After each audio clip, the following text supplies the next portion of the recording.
किसान मजदूर संगठन के राष्ट्रीय अध्यक्ष ठाकुर पूरन सिंह आज किसान प्रतिनिधियों के साथ जिलाधिकारी से मिले और जल जीवन मिशन और ऑर्डिनेंस योजना के घोटाले की जांच करने और आवारा पशु पर अंकुश लगाए जाने की मांग को लेकर ज्ञापन भी दिया।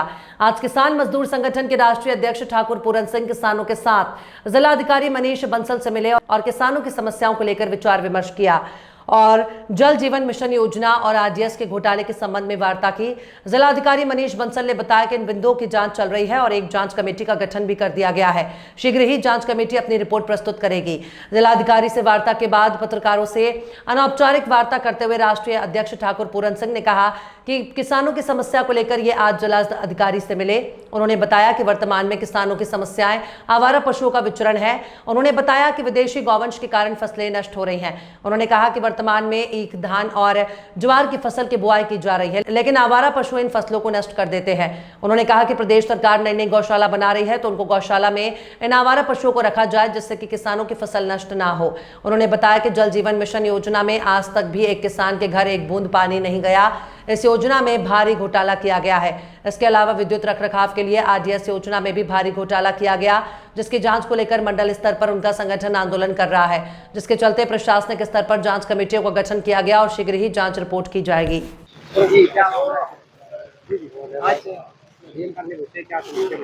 तो समस्याएं तो जनपद की हजारों समस्याएं हैं, लेकिन जो समस्या ज्यादा किसान को तंग करती है उन समस्याओं पर तत्काल प्रभाव से अधिकारियों से मिलना, किसानों की समस्या का समाधान पर चर्चा करना, ये हमारा हमेशा रहा है। समस्या क्या है कि फिलहाल वर्तमान में चारे का समय है, कच्ची फसल है, चाहे वो नया ईख बो रहे हो, नया धान लगे, नई ज्वार बोई जा, और उसे फिलहाल वर्तमान में ये कंडीशन है कि ये जो विदेशी गोवंश है इससे वो पूर्ण रूप से फिलहाल नष्ट हो जाएगा। ना चारा होगा, ना ईख होगा, और फिर बाद में जब हमारे खेतों में चारा नहीं रहता तो मजबूरी में पशुओं को हमें छोड़ना पड़ता है।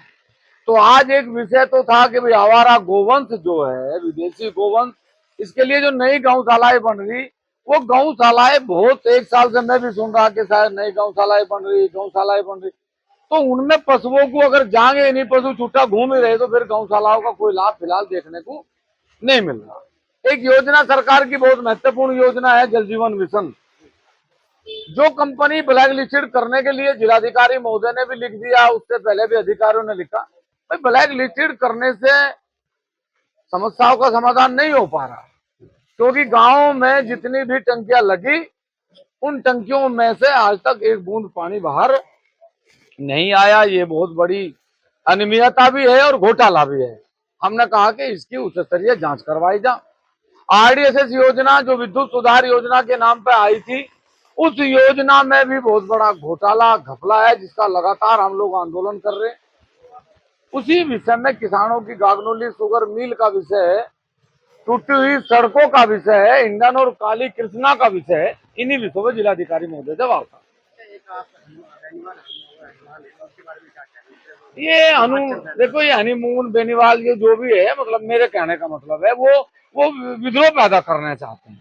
वो समाज को इकट्ठा नहीं, जो महापुरुष हजारों साल पहले मतलब इस देश के लिए अपना बलिदान देके चले गए, जिन्होंने इस देश की मान सम्मान और स्वाभिमान की लड़ाई लड़ने के लिए अपने सिर कटवाए, आज उन्हीं महापुरुषों को, उन माताओं बहनों को ऐसे नालायक सांसद यदि गाली देंगे, तो चाहे वो कोई भी देश का समाज हो, चाहे वो जाट समाज हो, वो अन्य समाज हो, गुज्जर समाज हो, राजपूत समाज हो, सैनी समाज हो, पूरे देश की हर जाति उनका विरोध कर रही और उन्हें ये सबक सिखाने का काम कर रही कि आप जैसे लोग आगे जीवन में कभी सदन में नहीं जाते।